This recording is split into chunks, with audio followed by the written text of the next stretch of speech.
Hi guys, this is Shay with Black Pearl. We are about 5 minutes from Rosemont Mansion in Gallatin, Tennessee, and we're going to do an educational video today for you all. Learn something new just along with us. So let me tell you a little bit about Rosemont before we get there, so you can have a little bit of insight of what it's all about, on top of Mr. Gary telling us his personal experience and history. Construction of Rosemont began in 1836 by Joseph Kahn, a successful judge, lawyer, legislature, advocate, horseman, and soldier who completed the home in 1842. At its height, the once 500-acre property was a thoroughbred horse and cattle farm that entertained notable guests including James K. Polk and Andrew Johnson. Born in Virginia, Josephus, I think that's how you pronounce his name, but I'm not for sure. We'll have to ask Mr. Gary about that. Joseph C. Guild came with his parents briefly to Stewart County and then to Sumner County in 1812. Both his father and mother died the following year, and he became the ward of his uncle. Walter Kahn of Cairo educated locally. Guild read law in the offices attorneys at Gallatin and Nashville and won admission to the Tennessee bar in 1822. He opened a law office at Gallatin where he practiced until 1859 when he became judge of the Chancery Court, 7th Division in 1862. The Union Army occupation closed the courts and ended his term. 2 years later, he moved to Nashville and represented clients until 1870 when he returned to the bench. He resumed private practice in 1877. So this gentleman was a very fine resident of Gallatin, Tennessee. So he was a very smart man, apparently. That's all I'm going to tell you for now. We are here, and we are going to take you inside and let you learn a little bit of history like the rest of us. And I hope you enjoy what we're about to show you. So come on with us, guys.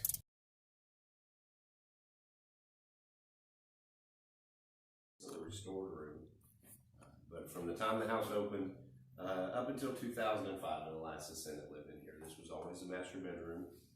It was kind of set up until this year for that purpose. We do have a few original pieces that are associated with the family, maybe not necessarily to the house, but are associated with the family. This was the judge's desk from his office, so it never sat in the house, but it's 1850s, and it's tied to the So this is original? Mm-hmm. All the pieces are original now, and most of them are actually now from the family. Some of them we just don't know if they were ever in the house. Some of them we know they weren't in the house. But these two paintings, and they're not really paintings, they're wood carvings, but they were done in 1731, and they were presented to a family member a long time ago. So they were 100 years old when the house actually was built. And they were the royal families and nobility of England at the time. And my favorite part about the paintings, everybody's is actually, the artist, he was commissioned by the crown to paint them. When he went out there to the subjects, he shook them down for some more money. And if they paid it, he painted their full frontal view. If they refused to pay, he painted their backside. And if they offered a compromise, paid somewhere in between, they got a varying degree of profile. But that's why they're all facing different directions. Some of them would pay as ransom, some wouldn't. Everybody always finds that hilarious about the story. Of course, this was, like I said, being the master bedroom, but it has the most desks in it. We know of at least 13 or 14 in this room, and probably quite a bit more than that. But everybody's favorite is Miss Betty Alexander. We don't have her picture in here anymore. We moved it. We need to get it back in here, actually. But she was the second head of the household, the second lady of the house, from 1866 to 1923. And she, of course, used this as her bedroom. And she had a 4-post bed that sat right between those two windows. And the post went clear almost up to the ceiling. Well, on her deathbed, a few hours before she passed, she had the family and servants brought in to be with her. And a little while before she expired, there was commotion in the fireplace, and out flew a great horned owl. And he flew up and he perched on her bed, and he stayed there until she took her last breath. And upon her passing, he lit back up the fireplace and has never been seen ever since. Oh, wow. And that is a true story. I verified it with written accounts from multiple witnesses that were there. There was 17 people in the room that day that saw it. So, wow, that's crazy. Are there owls on the property? There are, even still to the day. We have quite a few trees. So there's still an owl that hangs out here. But huh? He hasn't flown back in the house to my knowledge since. It'd be kind of crazy if it was the same one. I don't know how long they lived for. I don't think that long. He would have to be 100, pushing 100 years old. She died in 1923, and so he'd have to have been alive prior to that. Wow. From here, we'll go on down to the farm office. But this is our farm office. The judge's office we often refer to it, although the judge was really here kind of a short period of our time, of our history, really. It's kind of the most opulent and elegant room, and the reason being is because it entertained high-dollar customers. All the farm transaction, and more importantly, the horse transactions took place right here. And these were high-dollar horses. I mean, these are Kentucky Derby level horses at the time. In fact, the two horses in these pictures, their bloodlines can still be traced today. The one on the right, his bloodline produced Secretariat. This was Secretariat? This one over there. Oh, that one over there. That's Hiawatha and Sir Henry Tennyson. And then over here on the right is Jack Malone. By the time of the Civil War, Jack Malone and Hiawatha were probably among the two most valuable horses in North America. And they resided right here on the farm. It was our two head sires, actually. And as the war broke out and it started moving into Gallatin, to Sumner County, there was kind of a countdown. Almost like CNN, you were getting hourly reports on how close the Yankees were. Yeah. And everybody in Gallatin started panicking. Rosemont was really no different. There were no white males on the farm at the time. The judge had been imprisoned as a political prisoner, and he was being held at Mackinac Island. And he'd be held there for about 7 months before he was released, and he'd never really be allowed to come back to Gallatin. His two sons were serving in the Confederate Army already. So the ranking male on the farm was a servant, the headmaster of the slaves, one we refer to as Uncle Ike, because he was an integral family member. His Christian name was Isaac Foxall, but the family knew him as Uncle Ike. And he helped raise the kids, and once they got to be teenagers, he built a cabin out here, and he had 14 children himself. Oh, wow. Right here in Rosemont, and lived here till the day he died. But Uncle Ike sprang into action, and he went through the house and he gathered up all the valuables, and they took it into the servants' quarters in the basement, and they tore up the carpet, tore up the brick floor, dug a hole and buried it all. And they relaid the floor and the carpet. But he didn't stop there. So Uncle Ike knew the real treasure here wasn't the gold or the silver, were these two horses. And so as the Yankees approached the north end of the town, he squirreled these two horses and 4 breeding mares into the basement. And the Yankees passed by, and they would eventually set up right here on the farm and stay here for 4 years. So every evening, to keep these horses out of sight, they would sneak them out at moonlight. And the guards were right along about where the highway is, so they'd send a servant boy out with alcohol to get them drunk. Once the guards got drunk, they would take these horses out and exercise them, and then hide them away before the sun came up. And they did manage to keep them out of sight for 4 years. The Yankees never got these two horses. They did get about 3 dozen of our other horses and 40 wagons full of timber off the property. But those two would survive, and eventually both of them would go on to Belle Meade. That would be their original sire. He started their horse racing tradition, and then Hiawatha would join him years later. Oh, wow. In this room, we have a few pieces of original Sumner County furniture, which is pretty unique. This was a wedding present to the judge and Catherine, and it precedes the house. It's probably late 1820s, made here in Sumner County. And we know it's set in a small house out in the yard while Rosemont was being constructed when it was moved into the house.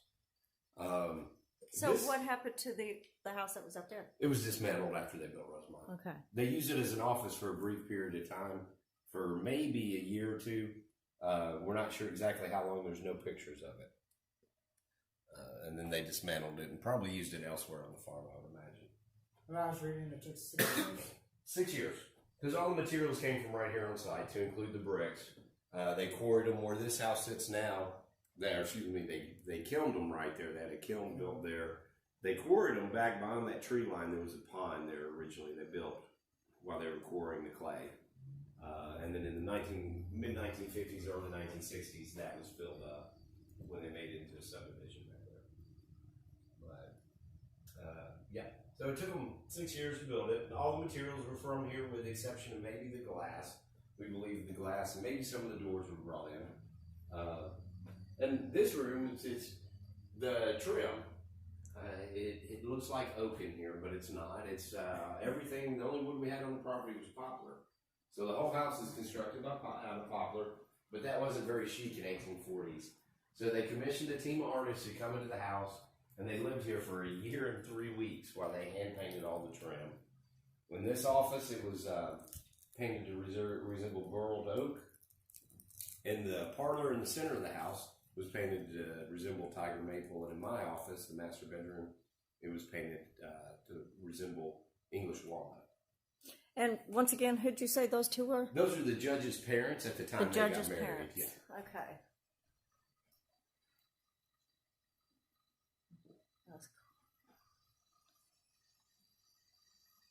It's so cool to actually see old photos like that, photographs. And those are, I portraits. hate to tell a secret, but those are actually reproductions of the originals. The originals are in existence and the family has them.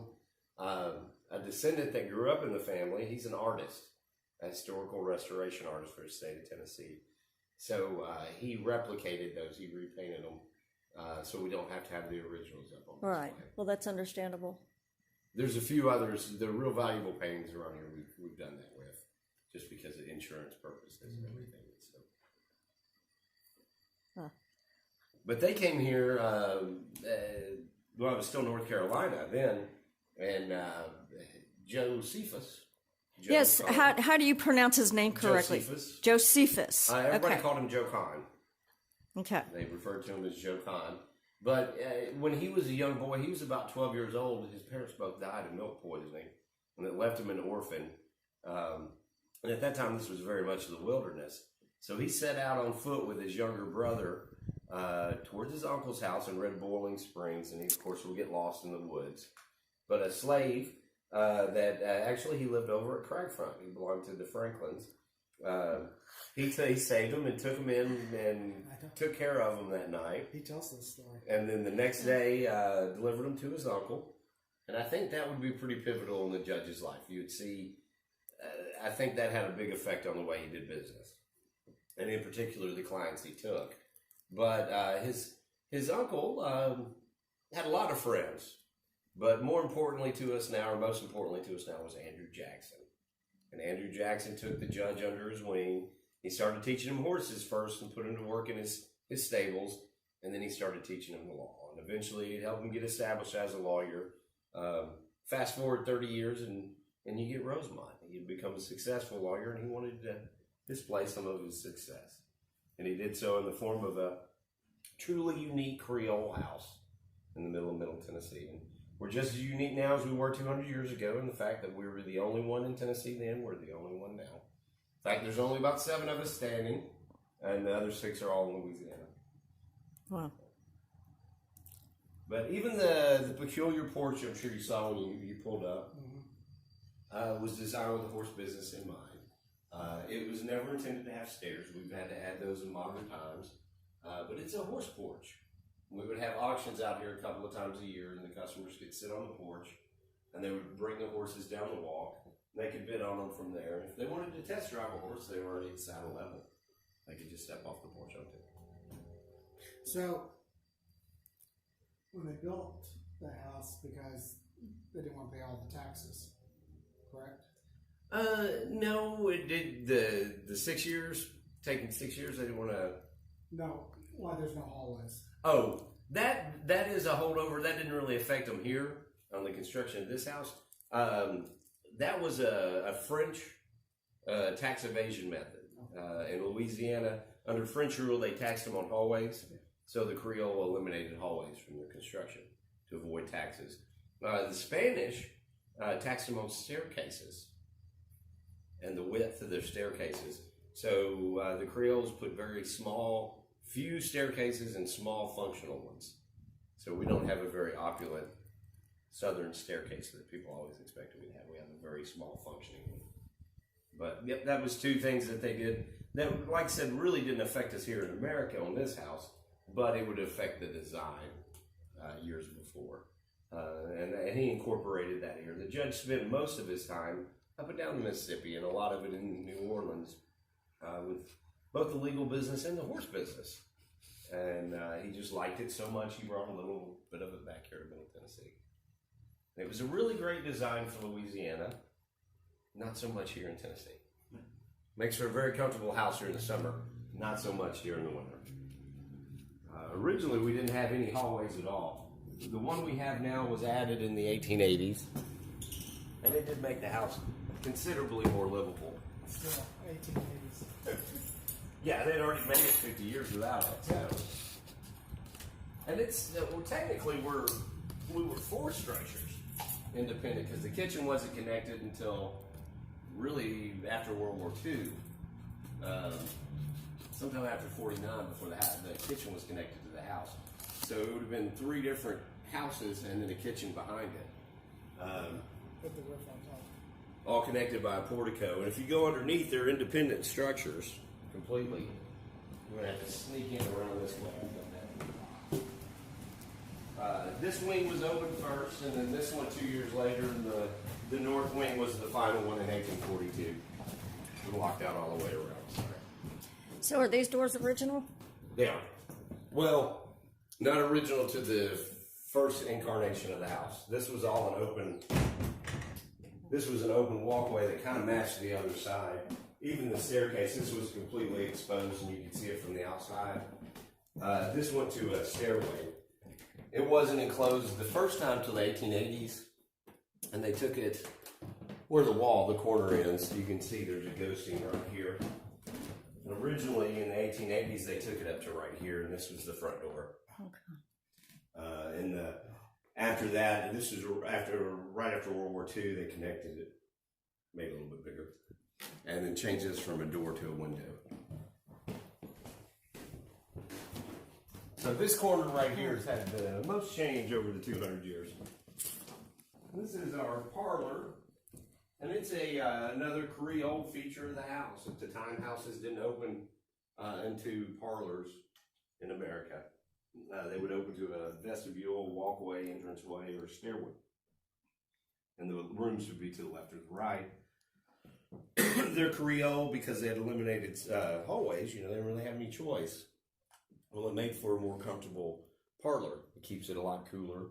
And ours is very functional in that aspect. In fact, the house was even oriented where the sun will never shine directly in here. Oh, is that So how? this stays the coolest of the house. And everybody would have been received in here, and then generally their culture would dictate they would break down by sexes. The ladies would stay in here, the gentlemen usually would go over to the farm office and talk about things. And these pocket doors would be kept closed at all times except during meals. They are the very first ones in the state. Everybody would copy us, but we did it first. And they too are a Creole feature. They're made out of poplar. They're about 800 pounds a piece, pushing 200 years old, and they still work. So kind of a testament to the craftsmanship in them. Do they need any upkeep? Very, very little. We don't use them a whole lot. A few times a year we do close them for different things. We, spray some WD-40 in there. That's about it. That one's a little stickier than that one, but not to the point where we've had to even come in and have anybody look at it.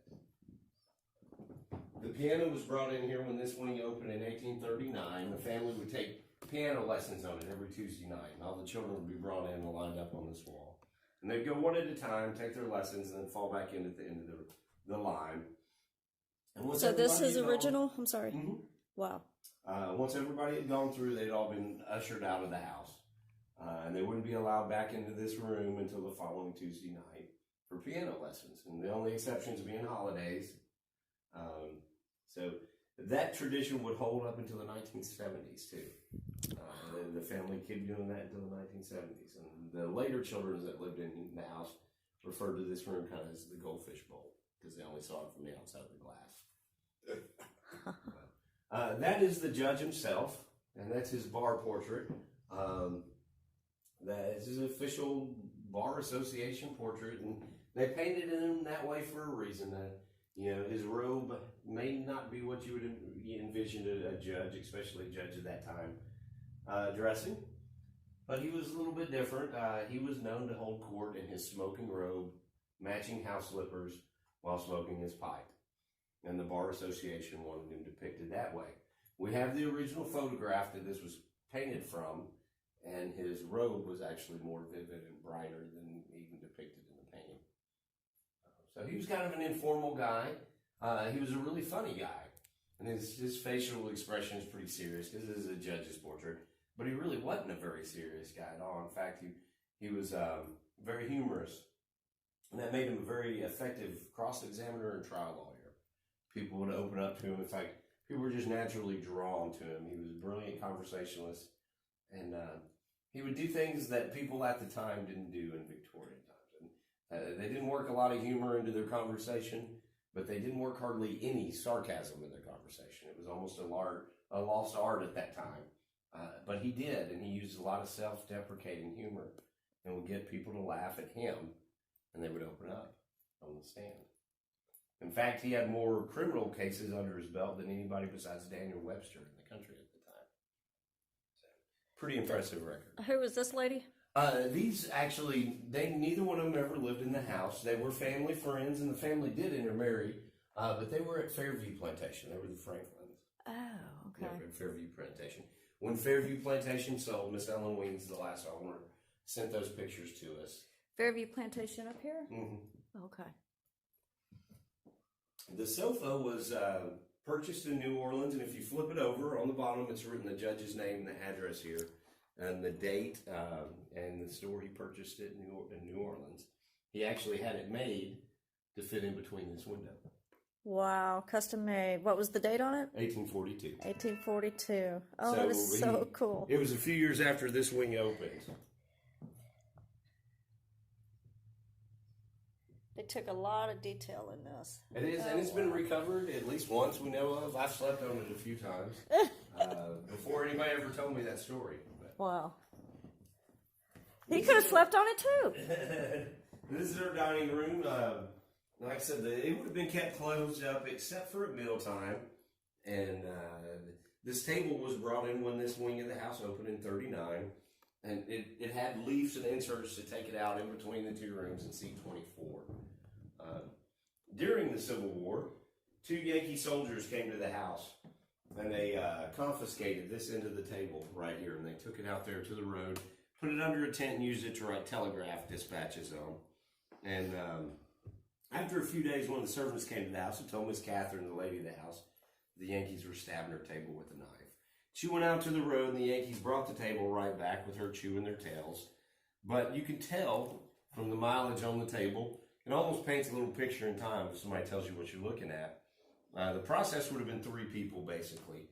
One guy sitting here receiving the telegraph message, and he would read it aloud to a clerk who would write it into a dispatch form, long paper order forms, and they put it on a leather blotter pad to protect the table. But he was in a hurry, or he was just a young Yankee that didn't care. He was taken away from his home and sent to the South. And he smeared ink all around the blotter, permanently staining the table. The last step was the runner, and he'd have to wait for this to be written out, and then he'd hand deliver that message. And while he got bored, he pulled out his knife and started poking the table. And then the other, oddly enough. The painting is Walter, and that's the judge's youngest son. Like I said, both the judge's sons were in the Confederate Army. His older brother, George, served as an officer, and then he entered politics and would become the mayor of Nashville eventually. Walter, the little brother, was a little bit different. He was always a homebody, and he enlisted as a private in the war. He served and fought hard. Some of the most brutal fighting of the war.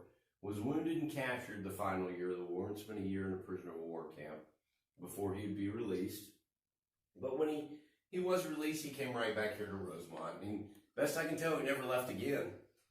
It would take a better part of a year to heal up before he could move around. But once he did, he would marry his childhood sweetheart, Miss Betty Alexander Guild. Oh. And she's the one that passed him out of my office with the owl story.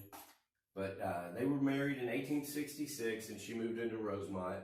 And they would continue the horse business until he passed in 1879, complications of his war wounds.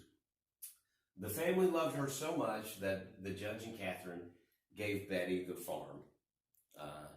Keep in mind, both her sisters-in-laws were living in mansions right across the street at the time, and they gave the farm to her, which didn't sit real well with her sister-in-law. This farm. Mm-hmm. That's why they were mad. Okay. So they moved to Nashville in short order after that, and she would continue running the place into 1923. But with her came a dowry in the form of this cabinet and 420 some odd pieces of matched Parisian china that was dyed by Andrew Jackson. He liked it so much he purchased it for the Hermitage. Excuse me. So the rest of it is that? It's still in the family. He didn't purchase that set, but an identical set. And it's still on display out there. Recovered after the Civil War. Wow. And that's where the slave trade. And there was quite a bit more than that. Most of it's still in existence. We just have a few pieces. Wow. It's expensive. Oh yeah. That's the lemonade pitcher. He won. The judge won on a race in New Orleans. He couldn't. Catherine was a Presbyterian. She didn't allow him to drink or gamble around the house, so he'd have to kind of smuggle his winnings in. Low bearing wall there, and those big windows. So, being that it was a perfectly square room at that time, that would indicate it was a formal room, probably used for dining originally, and then all the cooking was done in the detached kitchen. At some point, they added the second room, they turned this into a butler's pantry, and they used it for food preparation. But it wasn't connected. There was no stairway. In fact, there was a china press, a china cabinet built into the wall right here where the staircase is, and the wall ended right here. There was a walkway in between originally, and it's been relatively modern times since they even connected the house. So up until the 60s, you had to go outside and come into the kitchen through that door for every meal. They they took the food out there, bring it in here, put it on plates, and then carry it out up through that entranceway that's now a hallway and serve it in there. Wow. A roundabout where everybody eats. And so he had to come around every time to eat. Well, he remembers them. He was here 60s, 70s, and I think he moved. He was grown by about 81, 82. He remembers them cutting the door, but that's about the earliest thing he remembers. And that was in the early 60s. And he remembers that because his grandfather got upset about it. His grandfather had been sick, and his grandmother had it done while he was sick. He was afraid he was afraid the house was going to fall. So he said that's about the earliest thing he remembers of the house is them changing that. And then they made it a little bit more livable because they used this as the center of the house. It stays the warmest and the coolest. So this was kind of a den in the center. That was the kitchen. And then they had it connected where they could go to the living areas. The last generation, the family really just lived in my office in the apartment kitchen. This is huge. Believe it or not, the chandeliers are original, but not original to the house. Aww. The ladies of the house were very mistrustful or superstitious about electrical lighting. And we didn't have overhead electric lighting in here. They never put chandeliers in. Because they didn't trust them. In fact, the fire we had here in 1949, almost 100 years after, well, not 100 years, but 75 years after we had electricity in the house, was caused by oil heaters.